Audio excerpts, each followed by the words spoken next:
गुलाबबाड़ी निवासी ठाकुर अजेंद्र सिंह गौर को नगर पालिका परिषद से विधायक प्रतिनिधि बनाए जाने पर हजारों लोगों ने बधाई दी। जसवंतनगर के स्थानीय विधायक व समाजवादी पार्टी के राष्ट्रीय महासचिव शिवपाल सिंह यादव के खास माने जाने वाले गुलाबबाड़ी निवासी ठाकुर अजेंद्र सिंह गौर को जसवंतनगर की नगर पालिका परिषद से विधायक प्रतिनिधि बनाए जाने पर एक बार फिर से पूर्व काबीना मंत्री शिवपाल यादव ने अजेंद्र पर विश्वास जताया है।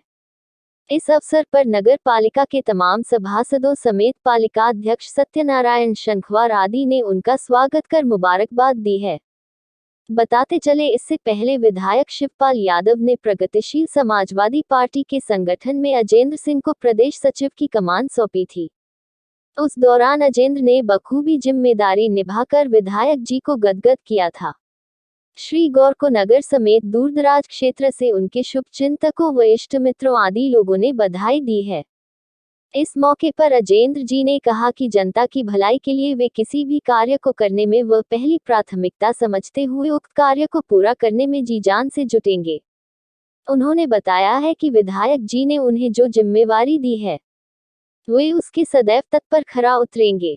बधाई देने वालों में प्रमुख रूप से डॉक्टर ब्रिजेश चंद्र यादव, राहुल गुप्ता, अनुज मोंटी यादव, विश्वनाथ प्रताप सिंह सोनू यादव, हाजी मोहम्मद शमीम उर्फ पप्पू, हाजी मोहम्मद सलीम, हाजी मोहम्मद अहसान, मोहम्मद जहीर, विनोद यादव, ऋषिकांत चतुर्वेदी, अनिल प्रताप सिंह यादव, मोहम्मद लड्डन, विनय पांडे, मोहित यादव, हेमू शाक्य, भोपाल सिंह शाक्य, सतीश शाक्य आदि लोग शामिल हैं।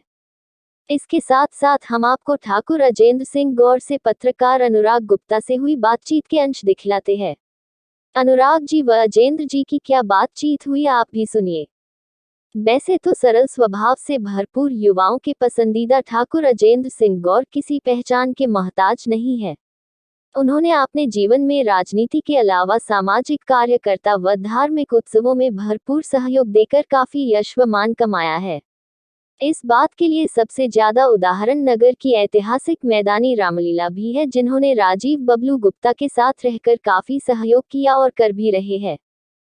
अजेंद्र जी, शिवपाल सिंह जी ने आपको अपना प्रतिनिधि यहाँ नगर पालिका परिषद के लिए चुना है। ये आपको क्यों चुना गया? कार्यकर्ता तो बहुत से हैं यहाँ पर। पहले तो आप दोनों लोगों का स्वागत है, अनुराग भाई, आसिफ जी। मंत्री जी का हम लोग तो हमेशा उन्हें इस क्षेत्र के देवता के रूप में देखते रहे हैं। आज का साथ नहीं है हमारा, आप तो बहुत पुराने हैं। 1988 में जब मैं 18 साल का था उस टाइम मंत्री जी से हमारी मुलाकात हुई। उसके बाद से लगातार हम मंत्री जी के साथ ही हैं और मंत्री जी का अटूट विश्वास है और उनका क्षेत्र का जो उन्हें अपना काम दिखवाना है या देखना है, आप शुरुआत से करते आ रहे हैं। हमको तो बहुत शुरुआत में उन्होंने युवा का नगर अध्यक्ष बना दिया था। इतना वर्षों का साथ है तो विश्वास है उन्हें, इतना अपना कार्यकर्ता हूँ। पहले उन्होंने अपनी प्रगतिशील समाजवादी पार्टी का आपको प्रदेश महासचिव बनाया था और अब जबकि उनकी पार्टी का सपा में विलय हो गया है और अब आप समाजवादी पार्टी में हैं सभी लोग, तो नगर पालिका परिषद में आप उनकी उम्मीदों को किस तरह साकार करेंगे? सबसे बड़ी बात यह है कि जो आम कार्यकर्ता है, जो आम नागरिक है, उसकी आवाज़ पहुंचाने का काम, उसकी समस्या सुनने का काम, जो किसी तरीके से मंत्री तक नहीं पहुंच पाती हैं, सबसे प्राथमिकता हमारी उसी चीज़ की रहेगी। और वो सबसे ज़रूरी होता है जो नीचे स्तर का कार्यकर्ता है और जो नीचे स्तर का वर्कर है, उसकी आवाज़ मंत्री तक पहुंचे, उसकी हर समस्या का समाधान हो, ये मेरी सबसे बड़ी प्राथमिकता रहेगी। मतलब आप ज़मीनी स्तर पर समाजवादी पार्टी की नीतियों को लागू करने के लिए, जनता की समस्याओं को निपटाने के लिए नगर पाल सारी मंत्री जी की जो योजना है, जो मंत्री जी का सबसे प्रथम वर्ग जो रहता है, उनका गरीब आदमी तक सब समस्याएं उनकी सुलझें और उनकी योजनाएं उन तक पहुँचें और भ्रष्टाचार मुक्त हो। सबसे मेन प्राथमिकता ये है कि भ्रष्टाचार मुक्त नगर पालिका चले। इसीलिए मंत्री जी ने बहुत अच्छे चेयरमैन, बहुत अच्छे सभासद सारे चुन के पहुँचे हैं और उसी की मतलब मंत्री जी की जो उनका काम देखना है कि भ्रष्टाचार मुक्त नगर पालिका और सारे काम अच्छी तरीके से हों। अभी तक नगर पालिका की परफॉर्मेंस पिछले कुछ वर्षों में अच्छी नहीं रही है। किस तरह से आप उसे सही करेंगे और जनता के हित में काम कराने के लिए आप उन्हें प्रेरित करेंगे? सबसे बड़ी बात यह है, मंत्री जी की सारी योजनाएं लागू हों, सारी भ्रष्टाचार मुक्त योजनाएं रहें और हर गरीब आदमी का जो काम बिल्कुल सही है वो होना चाहिए, गलत काम नहीं होने चाहिए। सारी प्राथमिकता यही रहेगी कि सही काम रुके नहीं, गलत काम हो नहीं। नगर पालिका की जो प्रमुख समस्याएं हैं कस्बे में, जैसे पेयजल की आपूर्ति बहुत से इलाकों में सही तरीके से नहीं हो पाती है, ये शिकायत रही है। और इसके अलावा कहीं कहीं सड़कों का टूटा होना और ये भी समस्याएं जनता की तरफ से उठाई जा रही हैं। इनको आप किस तरह से हल कराएंगे? देखिए, चेयरमैन साहब और नए सभासद हैं, चेयरमैन साहब भी बहुत भरकर काम करने वाले हैं। सब लोगों से बैठ के कोई समस्या न रहे, ये सबसे बड़ी प्राथमिकता होगी। अधिकारियों पे अंकुश रहे और सारे वर्कर हैं, सारे बहुत अच्छा बोर्ड आया है, नए सब लड़के हैं, ज़्यादातर कुछ अनुभवी भी हैं, तो उनमें सब में बैठ के एक इस तरीके का जाएगा कोई समस्या किसी की न रहे। राजनीति में आप अपना व्यवसाय छोड़कर भी समय देते हैं, ये आपके अपने लिए कहाँ तक उचित है?